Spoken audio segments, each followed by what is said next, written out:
شرعی پردے کا اہتمام کر لیں، نہ تو نامحرم مردوں کو دیکھیں نہ اپنے کو دکھائیں۔ شرعی پردہ نہ کرنا یہ اللہ سے بغاوت ہے، بغاوت۔ اللہ کا باغی کہیں چین نہیں پا سکتا۔ جو عورتیں بے پردہ نکلتی ہیں تو نبی کی لعنت کی بد دعا لگتی ہے، نبی کی لعنت کی بد دعا جس کو لگتی ہے وہ کبھی چین سے نہیں رہ سکتا۔ کتنے لوگ چین سے رہنا چاہتے ہیں لیکن نبی کی لعنت کی بد دعا لیتے ہیں، کبھی چین نصیب ہی نہیں ہوتا ان کو۔ پھوپھا ہیں، خالو ہیں، شوہر کا بھائی ہے، دیور ہے، جیٹ ہے، اور یہ چاچا زاد، مامو زاد، خالہ زاد جو بھائی ہیں، ایسے بہنوئی ہے، یہ سارے نامحرم ہیں، نامحرم۔ نہ ان کو دیکھیں نہ اپنے کو دکھائیں۔ چائے لے کے بھائی کوئی نامحرم نہ جائے، چائے لے کے نامحرم کو بھیجا جاتا ہے کہ بھائی تم جا کے، کوئی خاتون نامحرم ہے مردوں کی، وہی چائے لے کے جا رہی ہے، تو یہ ناجائز ہے، گناہ ہے۔ کوئی محرم چلا جائے، کوئی محرم، کوئی مرد چلا جائے، بھائی کوئی مہمان آ جائے، تو اس طرح کا نظام بنائے گھر میں۔ حرکت میں برکت ہے، تھوڑی حرکت کریں گے برکت ہی برکت ہوگی انشاءاللہ تعالی۔ تو سختی سے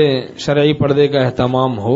بہت سی اس طرح خواتین اجنبی مردوں سے پردہ کرتی ہیں، فلاں سے پردہ، فلاں سے پردہ، لیکن ایک دو کوئی ایسے خاندان کے لوگ کہا بھائی ان سے ہم پردہ نہیں کریں گے۔ یہ تو عقلی پردہ ہوا نا، شرعی پردہ کہاں ہوا؟ کوئی کہتی ہے کہ بھائی میں خالو سے پردہ نہیں کروں گی اور جناب دیور سے پردہ نہیں کروں گی، یا اس طرح سے فلاں بہنوئی سے میں پردہ نہیں کروں گی۔ ہمارے پاس حالات آتے ہیں تو اس طرح، تو بھائی پردہ کیسا صحیح ہوا؟ یا بعضی خواتین برقع اوڑھ لیا اور نقاب بھی کر لیا لیکن بد نظری سے نہیں بچتی، آنکھیں ادھر ادھر بھٹکتی رہتی ہیں، تو نظر کی حفاظت نہیں ہوئی، تو کیسا شرعی پردہ ہے یہ؟ شرعی پردہ کیسا ہے؟ یا پھر اس طرح سے کہ برقع بڑا ڈیزائن والا ہے، اس میں جناب چمک دمک ہے، تو پردہ بھی ہے جلوہ نمائی کے ساتھ ساتھ، تو بھئی سادگی کو اختیار کرنا چاہیے۔ برقع بھی ایسا سادہ ہو کہ اس طرف غیر مردوں کی توجہ نہ ہو، توجہ خام خواہ توجہ ہو رہی ہے، یہ سب نہ ہو۔ یا اس طرح پرس ہے بڑا رنگین قسم کا، چپلیں ہیں بڑی رنگین قسم کی، تو یہ نہیں، بلکہ یہ سادگی کو اختیار، کبھی ضرورت بے ضرورت باہر نہیں نکلنا ہے، کبھی نکلیں تو ایک طرف ہو کے چلنا چاہیے، اور ایسا بجنے والا زیور وہ پہن کے نکلنا عورتوں کے لیے جائز نہیں، یا اس طرح خوشبو وغیرہ لگا کے نکلنا، وہ ایسی ویسی عورت ہے، حدیث شریف میں مضمون ہے۔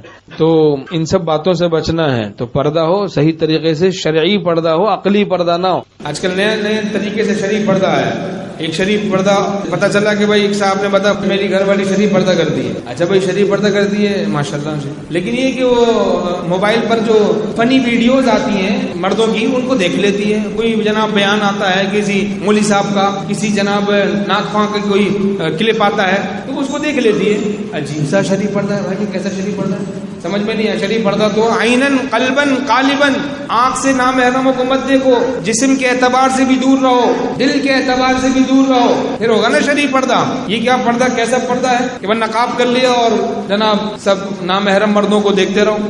یہ کیسا پردہ ہے؟ زنا العین النظر، آنکھوں کا زنا نظر بازی ہے۔ عورتوں کے لیے بھی حکم ہے وقل للمؤمنات یغضضن من ابصارهن ويحفظن فروجهن، اے نبی مومنات سے کہہ دیجیے اپنی باہر نگاہوں کو نیچی کر لیں اور اپنی شرمگاہوں کی حفاظت کریں۔ بعضی خواتین نقاب بھی کر لیتی ہیں، برقع بھی پہن لیتی ہیں، لیکن نظروں کی حفاظت نہیں کرتی۔ جناب سبزی والے کو بھی دیکھ رہی ہیں، گوشت والے کو بھی دیکھ رہی ہیں، مچھلی والے کو بھی دیکھ رہی ہیں جناب، اور بازار میں ہر کسی کو دیکھ رہی ہیں۔ بد نظری کرنے پر لعنت کی بد دعا ہے آپ صلی اللہ علیہ وسلم۔ تو کسی بھی بد نظری کرنے والے کو اللہ کی ولایت نصیب نہیں ہوتی جب تک کہ سچی توبہ نہیں کرے گا۔ تو شرعی پردے کا اہتمام کریں، اپنے گھروں میں شرعی پردہ نافذ کریں، نہ تو نامحرم مردوں کو دیکھیں نہ اپنے کو دکھائیں۔ ایک عورت دیندار ہو جائے پورے گھر پر اثر پڑتا ہے، اولاد پہ اثر پڑتا ہے۔ من تمسک بسنتی عند فساد امتی فلہ اجر 100 شہید۔ جس زمانے میں سنتوں کا مذاق اڑایا جا رہا ہو، کوئی ایک سنت کو زندہ کرے گا 100 شہیدوں کا ثواب ملے گا۔